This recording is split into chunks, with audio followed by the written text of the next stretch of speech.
Bom, como vocês sabem, eu sou o Mino Carta, ele é o Nirlando Beirão.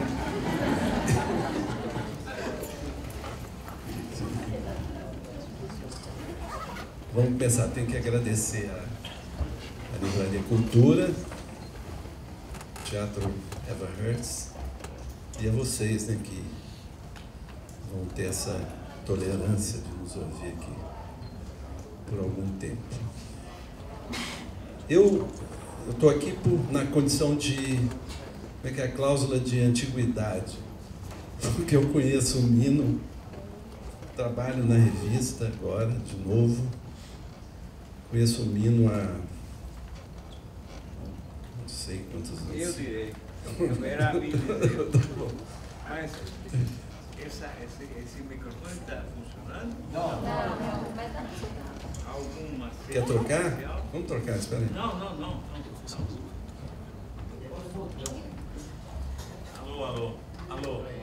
Alô. Dá? Aí é bom. Alô. Então fica com isso, a gente vai... Vem aí o moço prestativo.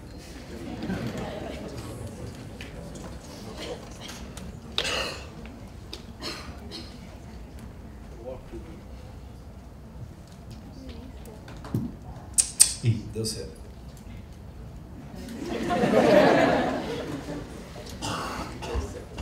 Bom, então, como eu dizia, estou aqui na condição de essa cláusula da antiguidade, né? E não do merecimento. Mas como eu conheço o Mino há muitos anos, eu prometo até o final dessa sessão revelar alguns segredos impublicáveis dele. E, enfim, e vamos conversar, né? A ideia é a gente levar um pouco o papo a partir dessa data, né, dos 20 anos da revista Carta Capital. 20 anos hoje de uma revista é uma proeza considerável. E acho que a gente podia começar por aí, né, Mino? Quer dizer, de repente nós somos de uma geração que acostumada a fazer jornal, revista, e hoje em dia essa ideia, essa coisa impressa em papel, parece que tem um tempo, quer dizer, tem ali tem uma carência, tem um tempo determinado, parece que não vai durar muito tempo. Queria que você começasse a falar por aí como nasceu esse projeto e qual o prazo de validade dessa ideia de revista e da sua revista ou da nossa revista. Bom, essa ele acha que consertou, mas eu percebo. Esta, evidentemente, não é uma entrevista. Esta é uma... Aliás, tiro... Não. Me ouve? Sou audível. É? Sim? Não? Por quê? Transmissão. Não, peraí. Nós trocamos. Não, precisa trocar. Frente não vai sair. Ah, mas tem que ser na boca. Engolir. Praticamente. Bem, essa não é uma entrevista. Esta é uma conversa entre dois amigos que carregam a veteranice do conhecimento, da amizade. Nós nos conhecemos em 1967. Subitamente, ninguém dessa plateia estava vivo, né? Nirlando tinha 19 anos e eu 33. E o Nirlando irrompeu na redação do Jornal da Tarde, que eu dirigia, e para o qual ele se transferiria logo, quando eu já não estava lá, porque chamado pela editora Abril para dirigir a revista Veja, que não era Veja, então era apenas um projeto que finalmente se chamaria Veja. Então é um longa vida de uma amizade, felizmente. Embora eu não tenha condições de ser pai do Nerlando, mas um bom tio certamente.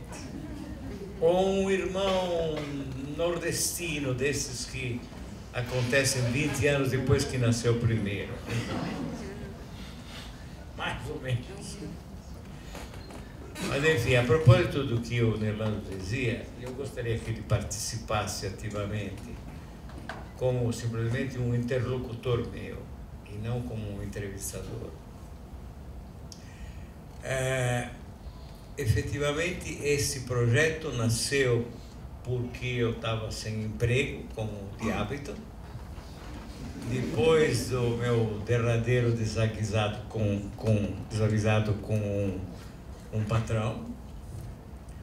E então, a certa altura, faz pouco mais de 20 anos, porque faz 20 anos e 3 meses, me reuni com alguns amigos e começamos a imaginar o que poderia ser uma revista à época simplesmente mensal, porque nascida à sombra de uma editora pobre que se chamava Carta Editorial, fundada por meu irmão em 76.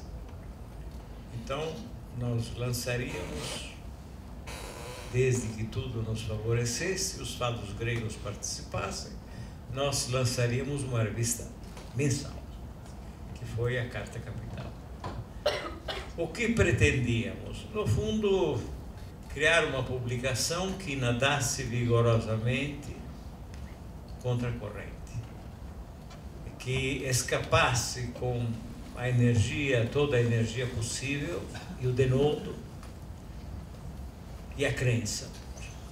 Diria sobretudo a crença do pensamento único que domina a mídia nativa. Então era isso, esse era o projeto, foi mensal. 1 ano e meio depois de lançada, em 15 de agosto de 94, a revista virou quinzenal e finalmente semanal a partir de 15 de agosto de 2001, em tempo para assistir à derrubada das Torres Gêmeas. Então, essa história, fazer uma publicação que, com alguma capacidade de desenvolver certos temas e alguma coragem, optasse por esta fuga do pensamento único e produzisse algo que simplesmente se dedica à prática do jornalismo honesto. O jornalismo honesto é o que eu acho que os leitores têm que reclamar, invocar, solicitar dos jornalistas. Jornalismo honesto. Por exemplo, não é aquele praticado pela turma do jornal, pelaquela dupla inefável do Jornal Nacional, ao entrevistar Dilma Rousseff. Não é aquele o jornalismo honesto. O jornalismo honesto é outra coisa. É um jornalismo que se posta diante dos fatos com a intenção justamente de respeitar a verdade factual. E a verdade factual é algo que não se discute. A verdade factual é que eu, por exemplo, estou com um microfone na mão, o que efetivamente me surpreende, mas enfim, é isso. Então, essa é a verdade factual. Eu me chamo Mino, essa é a verdade factual. Aqui temos um vinho, bastante razoável, devo dizer. Então, essa é a verdade factual, e o respeito pela verdade factual é uma questão central, evidentemente, aliada depois a algumas outras características que são indispensáveis ao jornalista. Por exemplo, o exercício do espírito crítico. O espírito crítico é fundamental, né? a disposição de fiscalizar o poder, onde quer que ele se manifeste, coisas que tais, enfim, sem contar um eventual talento que, por exemplo, Nirlando Beirão esbanja. E com isso dou a palavra ao Nirlando Beirão.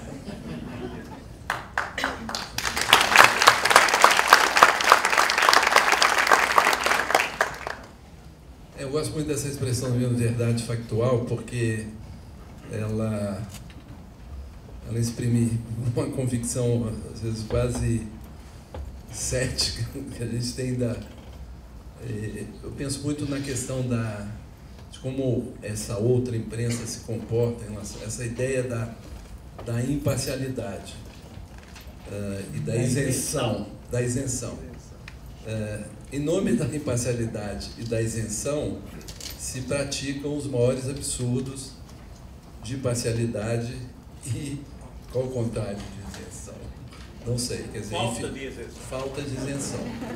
Então, é curioso, porque eu vejo que uma revista como a Carta Capital, em busca dessa verdade factual e sem abrir mão de opinião, ela se expõe ao ponto, por exemplo, de sempre nas campanhas eleitorais presidenciais, ela declarar a sua preferência por determinado candidato, que as outras publicações não fazem, embora ou façam dissimuladamente. Então, eu acho, na tradição do jornalismo inglês, americano, e acho que italiano também não conheço tão bem, é de anunciar de que lado você está, o que não impede de você ter uma visão crítica, inclusive do seu próprio candidato, né? Além dos outros, naturalmente. Mas é uma forma, eu acho que honesta, de você dizer, olha, nós estamos olhando o mundo a partir deste ponto de vista. O que não impede a gente de ser, aí sim, isento e imparcial, porque a partir desse ponto de vista é que a gente vai olhar a realidade declarando onde nós estamos e não fingindo que nós não temos lugar nenhum no mundo. Não existe, nós somos velhos jornalistas. A ideia de que no momento em que eu saio para a rua, por exemplo, a atividade mais banal do jornalista, de um repórter, no momento em que eu saio para a rua e venho, por exemplo, eventualmente vir cobrir um evento como esse, no momento que eu volto para a redação e vou escrever, eu estou, de certa forma, transferindo para o que eu estou escrevendo todo o meu repertório, todas as minhas convicções. Então, não existe essa ideia que esse jornalismo ascético e que a gente viu aí, que a gente vê aí sendo alardeado por aí, não existe essa ideia da isenção completa. Existe, sim, a busca da honestidade e dessa verdade factual da qual o Mino fala tão insistentemente. Eu vou dizer, inspirado em Hannah Arendt, que a ideia, o número, verdade factual, foi criado pela Hannah Arendt. Hannah Arendt é que usou primeiro essa expressão, verdade factual, quer dizer, a verdade irretorquível dos fatos, né? Aqui haverá não sei quantas pessoas, se as contarmos, teremos que dizer que estavam presentes X pessoas, por exemplo. Ou terão de dizer que o Nirlando é um garoto e eu sou um velhinho caquete. Então, esse tipo de verdades factuais tem que ser pronunciadas alto e bom som, como os editoriais do Estadão. Os editoriais do Estadão são sempre alto e bom som. É maravilhoso isso. Tem um rufar de tambores de 1932. É isso. Exatamente. Mas, Mino, tem uma coisa que me intriga em você, que bom, a sua editora se chama Confiança. Sim. Eu acho que significa alguma coisa. Eu quero dizer a vocês que eu tenho uma vocação irresistível para empresário. Como jornalista, um fracasso, mas como empresário, olha, é um acerto diário. Bom, então uma editora chamada Confiança. Ao mesmo tempo eu vejo que você tem uma visão bastante cética da realidade, do país. Da humanidade, eu diria. Da humanidade. Do homem, do ser humano. Como ainda assim carregar a chama, ter uma revista, querer falar com o mundo. Não, você é um pintor, você estudou pintura. Não dá vontade de vez em quando de falar, eu podia ter ficado lá em frente das minhas telas, esquecer essa coisa de falar com o mundo? Bom, não sei. Que eu tenho um impulso natural, acho, para a política, né? Então é algo que me atrai de uma forma irresistível e que eu sinto poder realizar melhor praticando jornalismo do que outras atividades, né? Por exemplo, a pintura. Eu encontrei algum prazer na escrita de livros.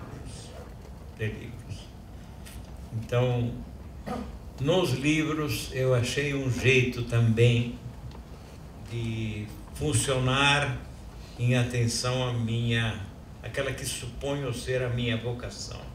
Quer dizer, essa possibilidade de interferir politicamente ao considerar que está ali o jogo principal pelo qual que o homem tem de enfrentar, né? Que é o jogo do poder, né? Eu não aprecio nem o dinheiro, nem o poder em si, mas me apraz lutar sempre contra a prepotência.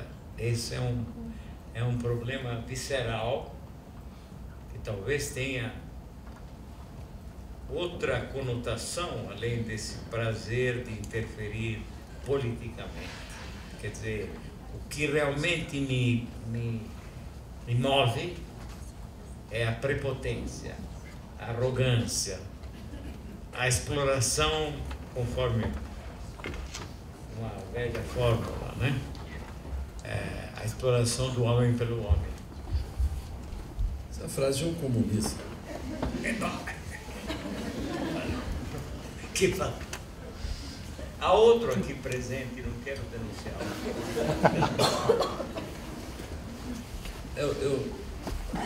Eu ouço você falar em poder e é interessante que se permita uma reflexão, né? Quando se fala em poder no Brasil, a gente imagina um governo federal, né? Ou essas figuras e tal, ou algumas instâncias de governo. Acho que o poder está muito mais entranhado no cotidiano, tem várias instâncias de poder, tem o poder privado, tem instituições que são muito mais poderosas do que, às vezes, o próprio poder, né? Ontem, por exemplo, eu acho que a gente assistiu uma queda de braço interessantíssima entre o verdadeiro poder no Brasil, que é a Rede Globo, e a Presidente da República, que aparentemente não tem tanto poder quanto eles, né?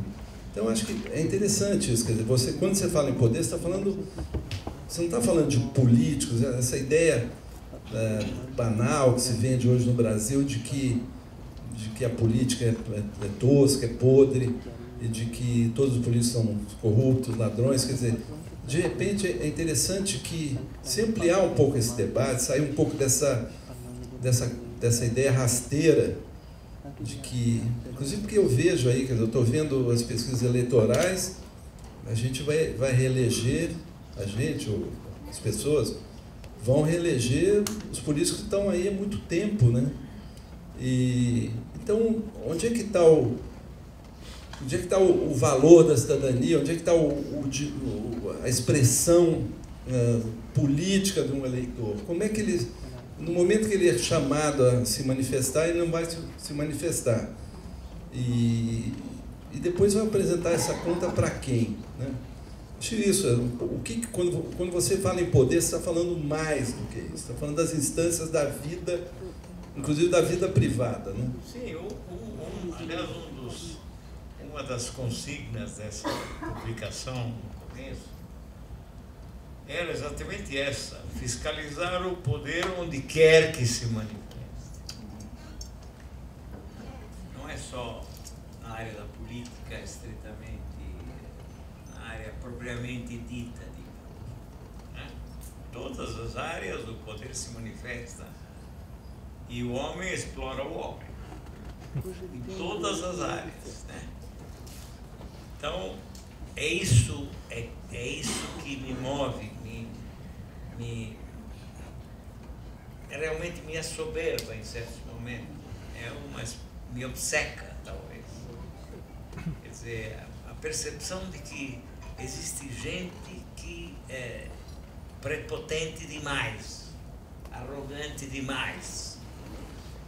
E às vezes essa arrogância, essa prepotências, combinadas com uma burrice e uma ignorância realmente monumentais, mas sempre há uma força descomunal, muito superior àquela de quem sofre agressão, né?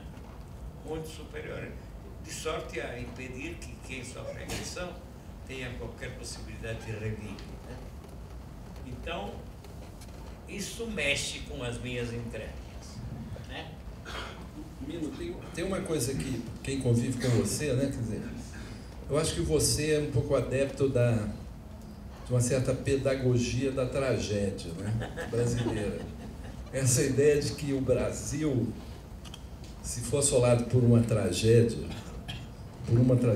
sei lá, verdadeira, grande, talvez possa aprender, sei lá, o povo brasileiro, ou a massa, não sei quem, ou pelo menos a elite brasileira também, se for sacudida por uma tragédia. Qual é a tragédia que o Brasil precisa viver? Bom, eu já sustentei... Bom, porque o 7-1 já foi, né? Não, mas o 7-1, no fundo, é uma piada. A questão central, ao meu ver, é outra, né? Eu acho que essa elite brasileira, a essa altura do campeonato, é irrecuperável. Não há o que fazer com ela. Ela está realmente perdida. Agora, eu sempre espero que esta gente da Casa Grande assista à demolição, algum dia, da senzala, a própria Casa Grande, para que eles próprios fiquem ao relento, né? Esse relento me agradaria sobremaneira. Quando eu penso que o poder pode assumir o rosto dos seus sabujos, como, por exemplo, William Bonner. William Bonner, de repente, é o rosto do poder. Isso é assustador, gente. E que nós suportemos isso é mais assustador ainda. Que não tenhamos força para reagir. Quando era bem mais moço, eu achava que não há solução sem muito sangue na calçada. No fundo, quero ser sincero com vocês, eu continuo acreditando nisso. Só que, sim, claro, só que não vejo a possibilidade de que essa minha esperança, digamos, se realize. Não há a menor chance, porque a senzala continua de pé. E o povo brasileiro é de uma resignação e uma passividade absolutamente únicas, infelizmente. Então a elite tem largas chances de uma sobrevida igualmente larga. Larga e talvez nem tão saudável aos poucos, né? Mas, por enquanto, eles vão erguendo os seus shopping centers, os seus JK, sei lá o quê. Essas ridicularias ostentadoras de pessoas que acreditam estar vivendo, não no Brasil, mas em Dubai. Antes a preferência era por Miami. Agora estamos em Dubai. É um progresso notável.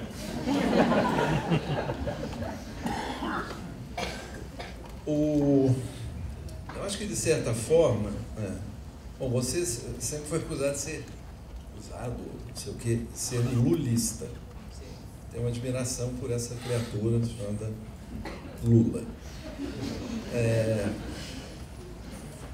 E eu já ouvi você falar, quer dizer, eu gosto desse argumento, de que, na verdade, o Lula, desde quando ele foi candidato, quando se elegeu, a ideia de que o Lula era a única criatura, a única liderança política possível no Brasil, capaz de fazer exatamente um certo tipo de interlocução entre esses dois Brasis, o da Casa Grande e da Senzala.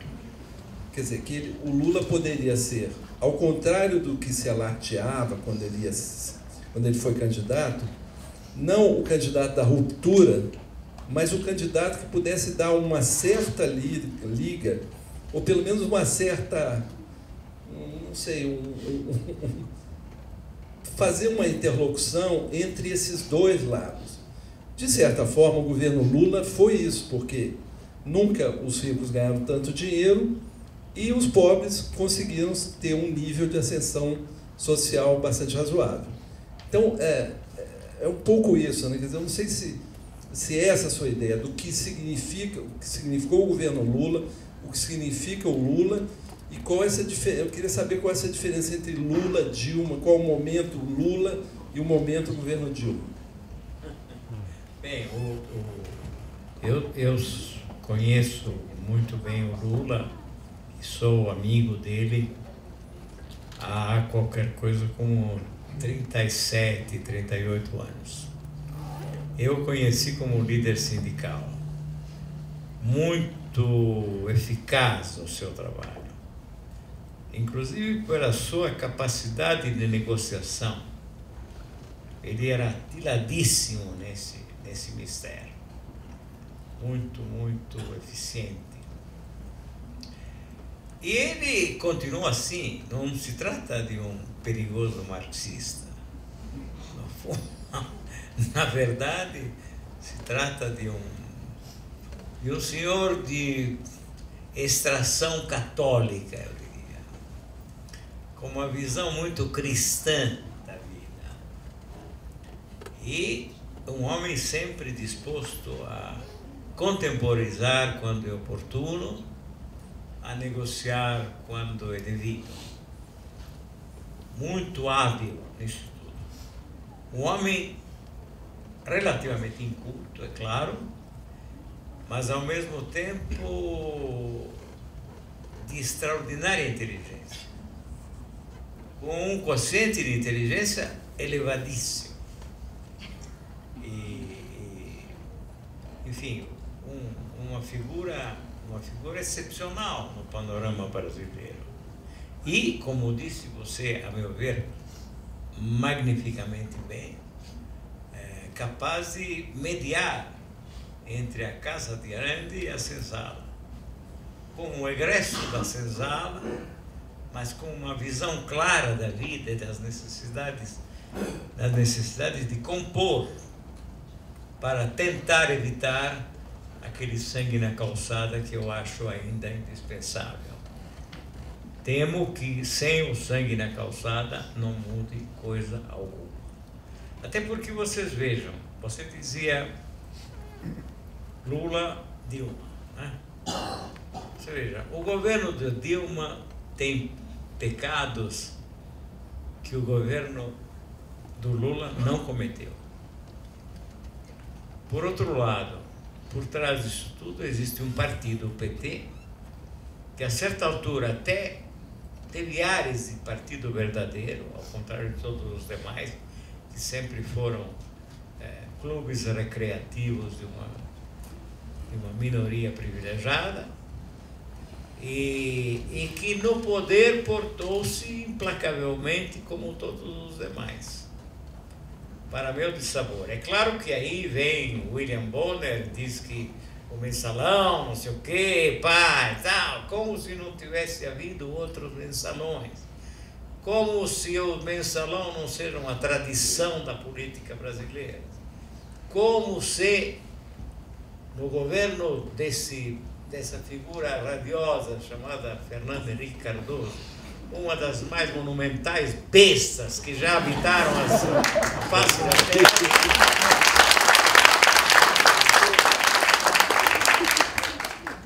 não tivesse praticado a melhor roubalheira, bandalheira da história brasileira, ou seja, a privatização das comunicações. Atentem para o seguinte fato, en passant.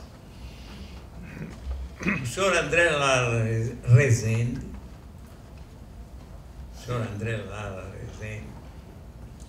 que ficou brutalmente rico depois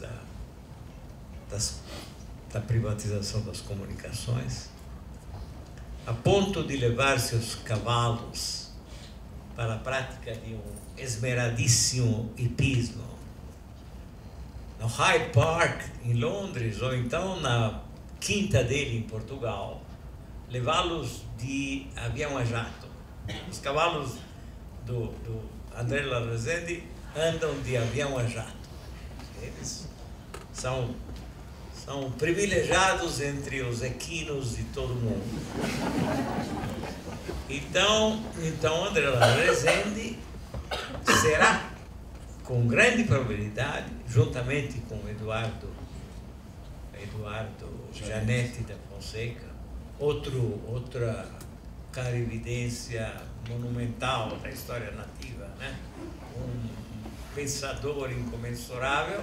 Esses dois senhores serão os conselheiros econômicos, talvez os ministros da economia de Dona Marina, caso ela venha a ganhar. De Dona Marina. Eu disse de Dona Marina. Entendam bem. Esse é o Brasil de hoje. É esse Brasil empastado numa miséria intelectual e moral que são notabilíssimas. O Banco Itaú fornece a grana da senhora Marina.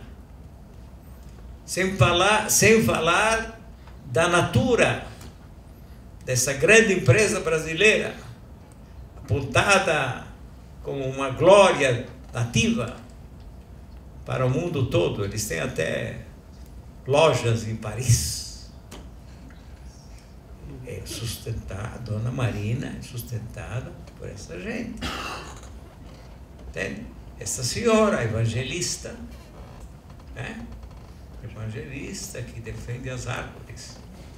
Ela é apaixonada por jacarandás, por coisas desse tipo. Não deixa de ser uma coisa importante. Jacarandá, por exemplo, é uma belíssima árvore. Mas é preciso que a gente tente entender qual é a realidade fria e honesta, qual é a verdade factual. Eu acho que eu só queria fazer uma pequena observação a respeito do Fernando Henrique, né? Quer dizer, fora a questão econômica da privatização, do escândalo e tudo mais, o maior golpe institucional dado no Brasil, o golpe contra a Constituição, foi a reeleição dele. Quer dizer, tudo bem, se existisse, você pode ser a favor da instituição da reeleição, em princípio. Agora, fazer um processo, inclusive viciado, mas não importa isso, fazer um processo para você mudar a Constituição para te beneficiar, isso foi o que ele fez. Isso nunca é dito. Se falou disso em relação ao Chaves.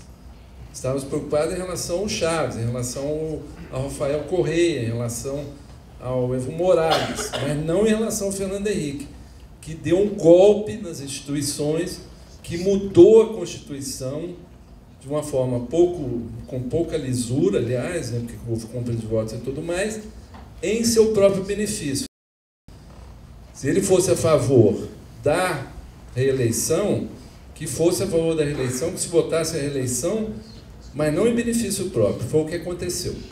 A gente se lembra bem disso. Né? Quer dizer, e não, aí tem a imprensa, isso não interessa lembrar. Né? Não interessa lembrar. Interessa ter um colunista no Estadão, que todo domingo eu abro, um colunista americano que tem uma paixão furiosa pelo Chaves. Até hoje só escreve sobre o Chaves, que já morreu, aliás, me contaram, né? Que morreu. Parece que morreu. Mas quem é esse americano? É o Mark Margolis. Eu leio para rir, porque ele todo domingo ele escreve uma coisa contra o Chaves. Eu achei que já tivesse morrido o Chaves.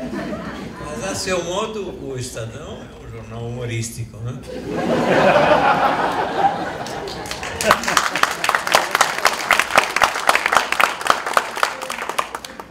Talvez seja o ideal, a gente lê os jornais brasileiros. Até eu queria saber, a gente lê com esse olhar, morrer de rir, né? Talvez seja bom isso. Onde é que você se informa sobre o Brasil, Nino? Quais são as suas leituras assim, de cabeceira? Bom, eu fico juntando, quer dizer, lendo com grande paixão e grande interesse alguns colunistas e fazendo assim uma espécie de mistura entre Demétrio Magnoli, Reinaldo Azevedo. Depois me inspiro muito no Manhattan Connection. Não, esse é um programa humorístico de incrível valor. É uma aula para a humanidade. É uma aula para todas as... Não subestimemos o Jornal Nacional da Globo, né? Porque também ali a coisa fica realmente capaz de despertar os mais delirantes entusiasmos. Tem um amigo do Mino que botou um apelido nessa tribo aí, são os Cromagnoli. Pois é, os Cromagnoli. Então, eu acho que nesse momento a mídia brasileira oferece ao mundo um exemplo realmente assustador. Por mais que a mídia tradicional sofra as consequências do chamado avanço tecnológico, que eu quero dizer, para mim não é avanço algum. Eu confesso que não me aproximo do computador. O computador me assusta. Ele tem uma bocarra escancarada que pode me deglutir num passe de mágica, num piscar de olhos.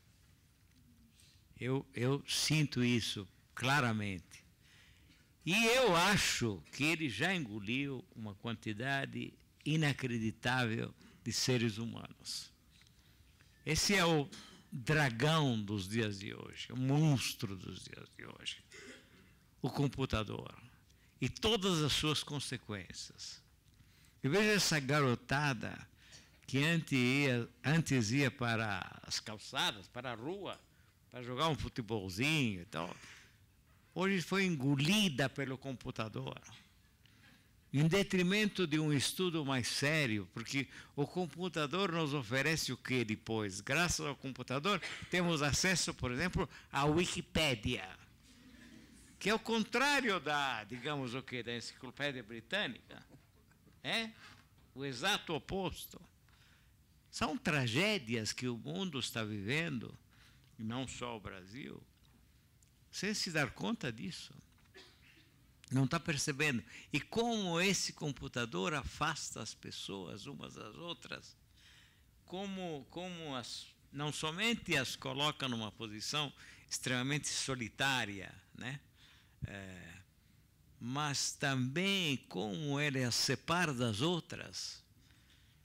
E me surpreende que haja pessoas, tantas, milhares, milhões, que no dia seguinte, por exemplo, a um bom jantar, contam que, felizmente, estiveram na noite anterior em companhia do Joaquim e da Teresa, que são duas pessoas maravilhosas, e eles comeram um guisado do quê? O que seria? Um guisado fantástico de algum bicho insuportável. Paca. Paca. Um guisado de paca. Esse foi muito bem escolhido, porque eu já, certa vez, fui induzido a comer paca. E posso jurar a vocês que é uma experiência inolvidável.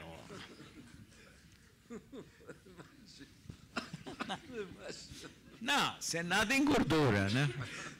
É uma natação em gordura. É isso. A paca é um ser terrível. Não, uma coisa...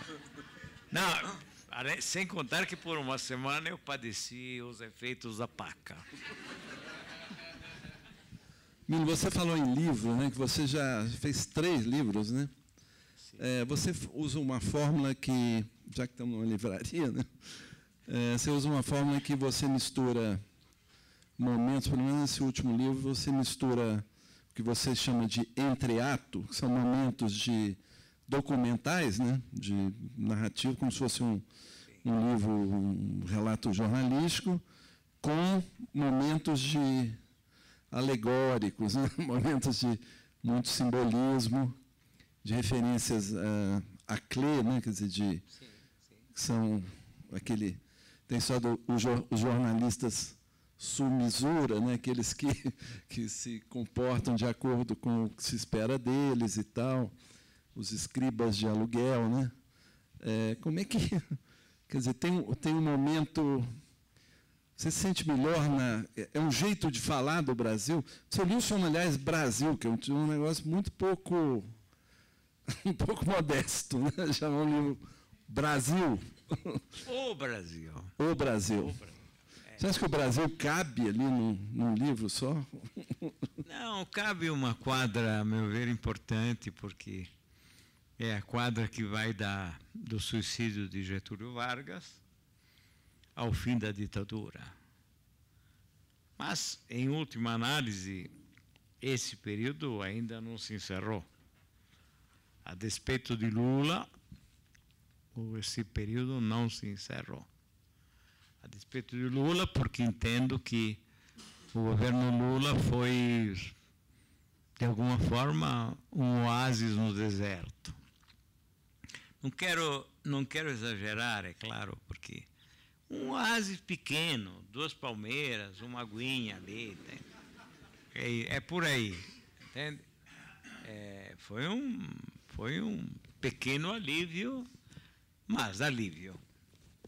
Essa é a diferença, né? Agora, porque a gente está vivendo um momento de muito acirramento.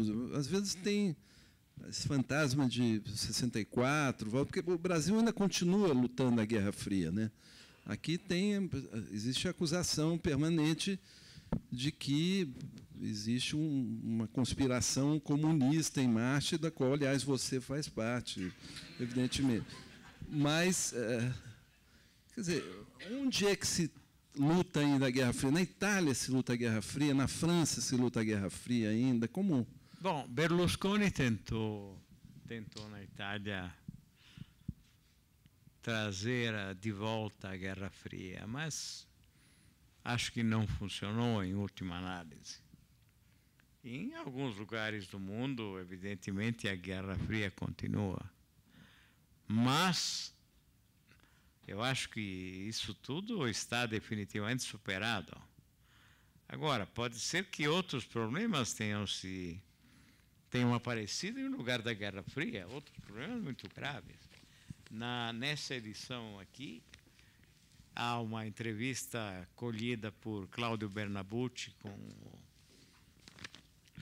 com Giuseppe Vacca, que é o atual diretor do Instituto Gramsci, em Roma, naturalmente, o qual sustenta que o bipolarismo foi substituído pelo unilateralismo, que é algo, no fundo, para um ser como este que lhes fala, muito mais preocupante, porque aí é a afirmação da prepotência, é uma hegemonia ditada pela arrogância, né?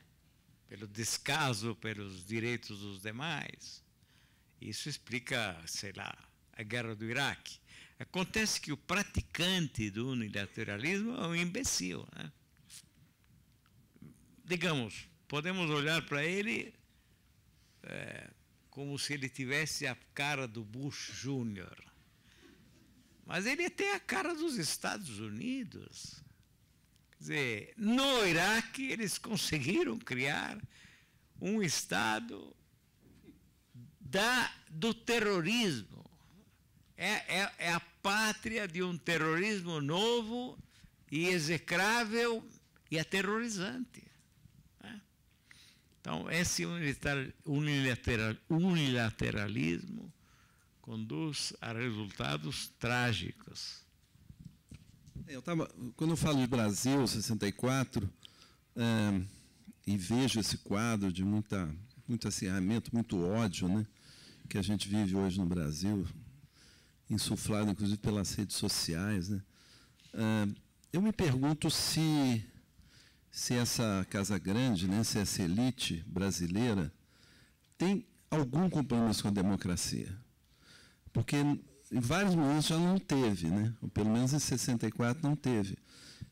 Me lembro de um episódio recente, foi divulgado, que, bom, houve um apoio maciço ao golpe, né, em 64, por parte dessa gente, e me lembro que em 65, se divulgou recentemente, em 65, o doutor Roberto Marinho foi ao presidente Castelo Branco para dizer para ele, olha, porque ouviu falar que poderia haver uma certa abertura e tal.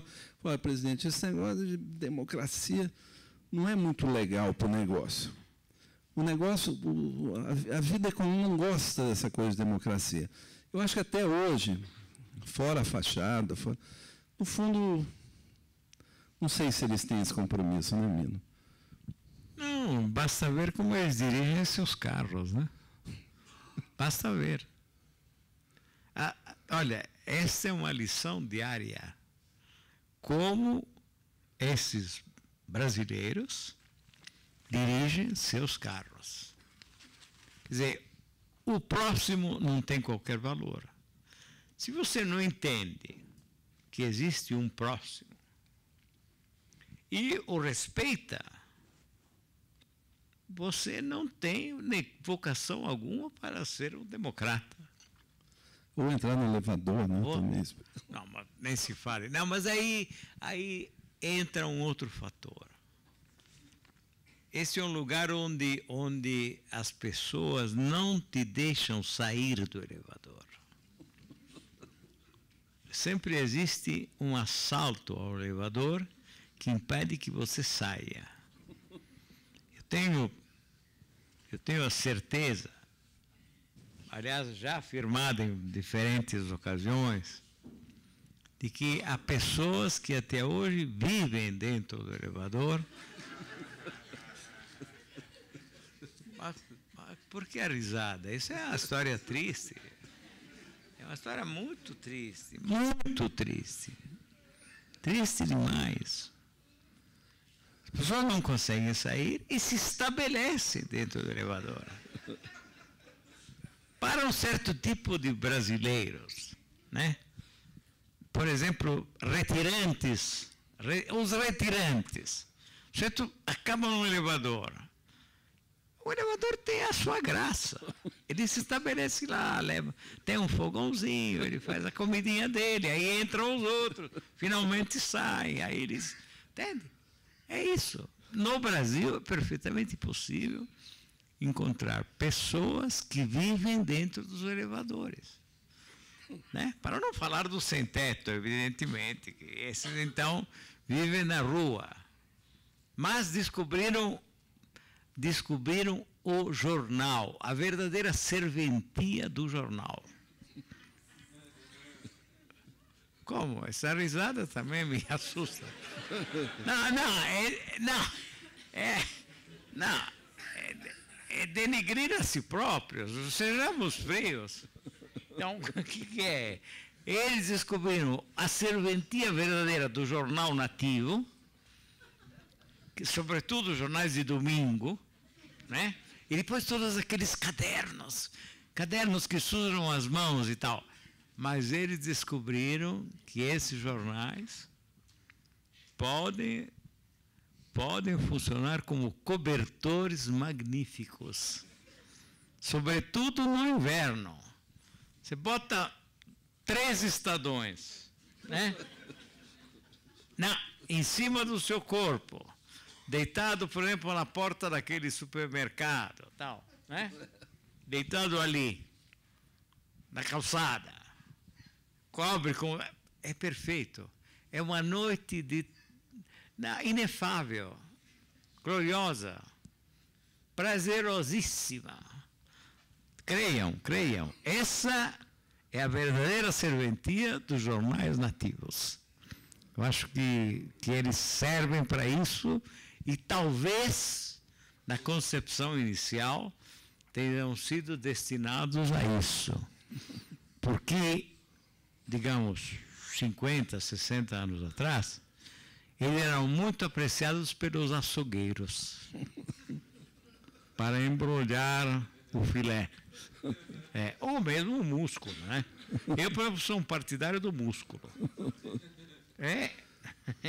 Da rabada, do músculo, né? Do ossobuco.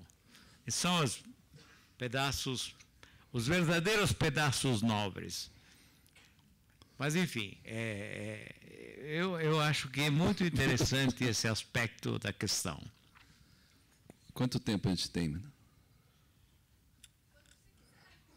Não, pelo seguinte, porque eu quero fazer umas 2 perguntas, mas assim, jogar bomba e sair correndo. Eu vou sair correndo. Pergunta.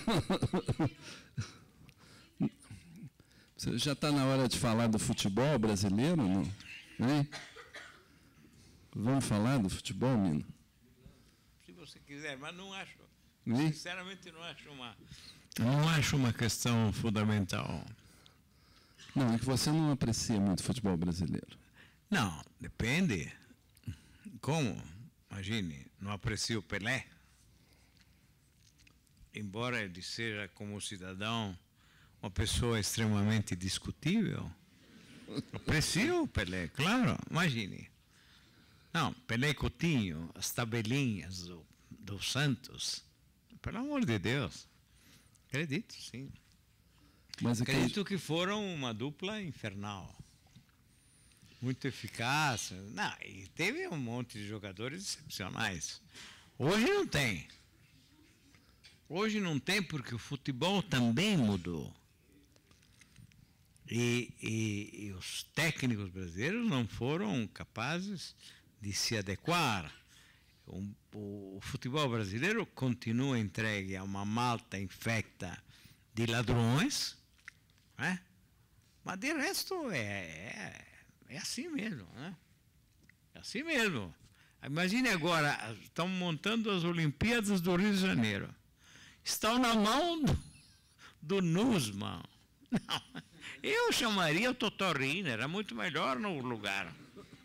Totorina, o Provenzano, entende? Seriam muito melhores do que o Nussmann. É isso. Vai ser um roubo inacreditável. Você foi muito cético em relação à Copa, e a Copa mais ou menos deu certo, pelo menos fora do gramado, porque dentro foi aquela tragédia que a gente viu. Mas você vai ver que as Olimpíadas vão ser uma coisa extraordinária. Não, eu acho que a Copa, para a exposição do Brasil no mundo, né? Foi um fato muito positivo. Certamente, quer dizer, o mundo, diante daquele Brasil que viveu a Copa, se convenceu que esse é um país civilizado. Não é. Mas, naquele momento foi. Todo mundo estava concentrado na Copa. A quantidade de bandeirinhas que tremulavam no ar das ruas, né? era algo impressionante, né? Quer dizer, ainda somos fanatizados estupidamente pelo futebol. Estupidamente porque o futebol é um belíssimo espetáculo, tem arte no futebol, a seu modo, como tem no balé, como tem tantas coisas da vida humana, mas exageramos a importância do futebol, sem inclusive sermos capazes de entender que o negão que chuta bem a bola será preso na próxima esquina pela rota, né? Se o mesmo senhor estiver na esquina à meia-noite, digamos, na esquina do Parque Siqueira Campos, com Alameda Jaú, ele está ali, o negão, passa a rota, o pega. Entende? Ronaldo ou Ronaldinho estão ali, eles vão ser pegos. Inexoravelmente. Agora, quando o rapaz chuta bem, então a elite brasileira, esta coisa chamada elite brasileira, vibra, exalta-se e coloca uma bandeirinha na antena do carro, na antena do rádio do carro, imediatamente. Aí sim, aí está tudo bem. O escravo está justificando plenamente a glorificação. Estou errado ou estou certo? Obrigado, Nino. Uma honra poder ouvi-los, viu? Sim. Graças a Deus por poder estar aqui. E, Nino, perguntar ao Nino também, eu queria entrar numa revista que foi fundada por ti. Eu fiz uma entrevista a Paulo Henrique Amorim há alguns anos, depois bem bacana, ele bem humorado, e ele disse que o único lugar que ele trabalhou na tua época, que ele sente vergonha, é a revista Veja, Antônio Currículo. Há algum tempo nós acompanhamos, até com a repercussão na capital, a Veja ligada ao crime organizado, a quadrilha do Carlos Cachoeira. Sim. Eu queria que você comentasse, Nino, para que pudéssemos entender em que momento que a revista ela entrou no crime organizado mesmo, e se outros veículos de comunicação do país, eles fizeram o mesmo, e você também, Milano. Muito obrigado, viu? Bom, eu não saberia... Você é o pai da criança, né? Não saberia responder corretamente a sua pergunta. Não saberia mesmo. Eu sei apenas que o Cachoeira entrou num conluio com a revista Veja, claramente provado, fartamente demonstrado, né? O conluio, para, entre outras coisas, executar com os recursos que Cachoeira tem, né? Uma equipe afinadíssima, tecnologicamente preparada, executar o monitoramento da vida do senhor José Dirceu. Além disso, grampear outras figuras que valia a pena trazer à tona nas páginas de uma revista semanal com tiragem de 1 milhão de exemplares semanal. Então, aí está tudo muito claro. Um rapaz do PT era o relator da comissão de inquérito que foi instaurada a respeito das atividades do senhor Cachoeira. O rapaz do PT não foi capaz de, pelo menos, propor a convocação imediata do diretor da Veja em Brasília, da sucursal de Brasília, para o autor, inclusive, dessa ligação com o Cachoeira, para prestar um depoimento na comissão. Não foi sequer capaz. O homem do PT. Estou falando do homem do PT. Não estou falando de qualquer partido. Essa é a pasta infecta na qual naufraga o país, na qual se atola o país. É isso? Então, por que não foi? Quais são os interesses no jogo? Pense na figura do Daniel Dantas. Figura hedionda, vergonhosa. Um ladrão de marca. Um mafioso da pior espécie. Não é possível que esse senhor esteja solto. Não é possível. Esse é o Brasil. É por isso que eu não tenho esperanças. É muito simples. Eu não tenho a menor esperança. E por isso é que continuo acreditando que sem muito sangue na calçada, sem um entrevero fatal, sem um embate decisivo, não haverá mudanças.